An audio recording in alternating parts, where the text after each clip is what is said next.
జ్ఞానవాణి ప్రేక్షకులకు శుభోదయం. తన ప్రాణమును దక్కించుకొని యత్నించువాడు దానిని కోల్పోవును. నా కొరకు తన ప్రాణమును కోల్పోవువాడు దానిని దక్కించుకొనును అన్న ప్రభుని మాటలను తూచా తప్పకుండా పాటించినటువంటి వ్యక్తి పునీత జెరాల్డ్. వీరు సంఘ కాపరి మరియు వేద సాక్షి. పునీత జెరాల్డ్ వెనీస్ నగరంలోని శాన్ జార్జియాకు మఠాధికారి.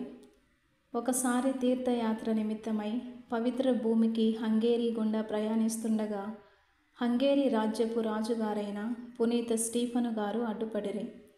ఆయన రాజ్యంలోని యాగిరులను క్రైస్తవులుగా మార్చేందుకు తన కుమారుడైన యువరాజు పునీత ఎమెరికకు ప్రత్యేక ఉపాధ్యాయునిగా ఉండేందుకు జెరాల్డ్ గారిని ఒప్పించిరి.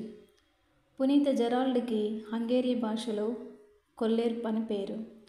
తర్వాత 1035వ సంవత్సరంలో సానడ్కు మొట్టమొదటి మేత్రానులయ్యారు. మేత్రానులుగా తన పీఠాన్ని గొప్ప ఉత్సాహంతో పరిపాలించారు. అపోస్తులుల వారసత్వాన్ని పొందిన పునీత జెరాల్డ్ విశేష కృషికి గాను హంగేరియులు మరియమాత ఎడల గొప్ప భక్తిని ప్రకటించిరి. ఇంతగా కృషి చేసినప్పటికీ పునీత స్టీఫను రాజుగారి మరణముతో క్రైస్తవ మతానికి వ్యతిరేక చర్యలు మొదలయ్యాయి. 1046వ సంవత్సరంలో పునీత జెరాల్డ్తో సహా అనేక మంది క్రైస్తవులను బూడా వద్ద రాళ్లతో కొట్టి ఈటలతో పొడిచి చంపడం జరిగింది. హంగేరీ అపోస్తులుడిగా గౌరవింపబడనున్న జెరాల్డ్ గారి మృతదేహాన్ని డాన్యూబ్లో పారవేయడం జరిగింది.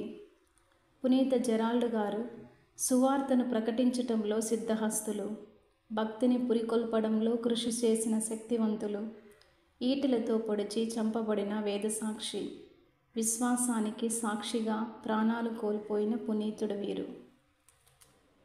ప్రార్థన. ఓ ప్రభువా, విశ్వాసానికి సాక్షులుగా జీవిస్తూ సువార్తను ప్రకటించుటలో ఆసక్తిని చూపుతూ ఆత్మల రక్షణకు తోడ్పడటానికి కావలసిన అనుగ్రహాలు మాకు ప్రసాదించండి. ఆమెన్.